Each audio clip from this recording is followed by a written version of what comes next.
उन्होंने साफ कहा कि अगर उन पर फिर से हमला हुआ तो ईरानी संसद यूरेनियम को 90% तक शुद्ध करने के विकल्प पर विचार करेगी।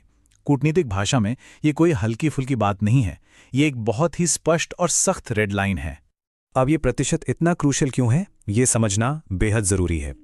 60% पर यूरेनियम अत्यधिक संवर्धित होता है, लेकिन एक बार जब ये 90% की तकनीकी सीमा पार कर लेता है तो ये वेपन ग्रेड यानी सीधे परमाणु हथियार बनाने लायक बन जाता है। जैसे ही कोई देश इस 90% के जादुई आंकड़े को छूता है, पूरे क्षेत्र का सुरक्षा गणित और डेटरेंस पूरी तरह से बदल जाता है। तो अब बात करते हैं तीसरे पहलू की, 440 किलो का वो भंडार जो तेहरान का बचा हुआ भू राजनीतिक दबदबा है। जमीनी हकीकत और पिछले सैन्य दावों के बीच यहाँ एक बहुत बड़ा अंतर है। अमेरिका का पहले ये दावा था कि पिछले युद्ध में ईरान के यूरेनियम संवर्धन ठिकाने नष्ट हो गए हैं, लेकिन वर्तमान खुफिया रिपोर्टें कुछ और ही कह रही हैं। वे स्पष्ट रूप से बताती हैं कि ईरान की असली संवर्धन क्षमता अभी भी पूरी तरह से बरकरार है और बची हुई है। इस पूरे गेम में ये एक नंबर बहुत अहम है, 440।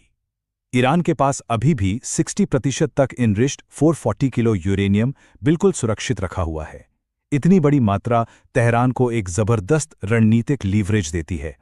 इस विशाल भंडार के बलबूते पर ईरान बहुत ही आसानी से उस 90% के खतरनाक थ्रेशोल्ड तक पहुंच सकता है। इस खतरे को थोड़ा और तकनीकी रूप से समझें तो हाईली एनरिच्ड यूरेनियम या HEU